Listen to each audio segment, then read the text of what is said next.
রাসূল সাল্লাল্লাহু আলাইহি ওয়াসাল্লাম এবার মজার ছলে বললেন, ফান করে বলতেছেন, এই একটা দাস আছে আমার কাছে, এই লোকটারে কে কিনবে, আমি বেচবো। উনি আবার একটু কুৎসিত দেখতে, একটু খাটো কুৎসিত শ্যামবর্ণের ছিলেন। উনি মদিনায় থাকতেন না, উনি মরুপল্লীতে থাকতেন, বেদুইন ছিলেন আর ওখানে তিনি অর্গানিক ফলমূল শাকসবজি চাষ করতেন। রাসূল সাল্লাল্লাহু আলাইহি ওয়াসাল্লাম ওনার এই অর্গানিক ফলমূল আর শাকসবজি খুব পছন্দ করতেন। ফলে উনি প্রায় সেই মরুপল্লী থেকে রাসূল সাল্লাল্লাহু আলাইহি ওয়াসাল্লামের জন্য অর্গানিক ফ্রেশ ফ্রুট আর শাকসবজি মদিনায় নিয়ে আসতেন এবং এগুলো ফ্রিতে দিতেন রাসূল সাল্লাল্লাহু আলাইহি ওয়াসাল্লামকে অ্যাজ এ গিফট।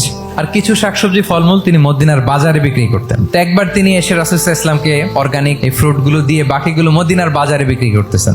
রাসূলুল্লাহ সাল্লাল্লাহু আলাইহি ওয়াসাল্লাম বাজার ভ্রমণে গেলেন, যে দেখে ওই তো জাহের, তো ওনাকে দেখেই রাসূল সাল্লাল্লাহু আলাইহি ওয়াসাল্লাম পিছন থেকে এরকম ঝাপটে ধরলেন। উনি তো আর দেখতে পারতেছেন না কে ধরলো। উনি বলে, মান হাদা আরসিলনি, এই ছাড়ো ছাড়ো। যখন পিছনে ফিরে দেখে আল্লাহ রাসূল সাল্লাল্লাহু আলাইহি ওয়াসাল্লাম এখন আর ছাড়াছাড়ি করে না, এখন ওনার পিঠটা রাসূল সাল্লাল্লাহু আলাইহি ওয়াসাল্লামের বুক মোবারকের দিকে আরো লাগাই দিচ্ছে এইভাবে।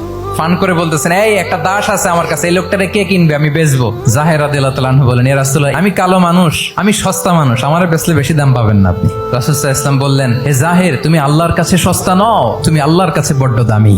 অনেক অনেক ভুরি ভুরি সিরাতের পরতে পরতে আপনারা পাবেন রাসূল সাল্লাল্লাহু আলাইহি ওয়াসাল্লামের সাথে সাহাবাদের ইন্টারেকশন কত চমৎকার ছিল।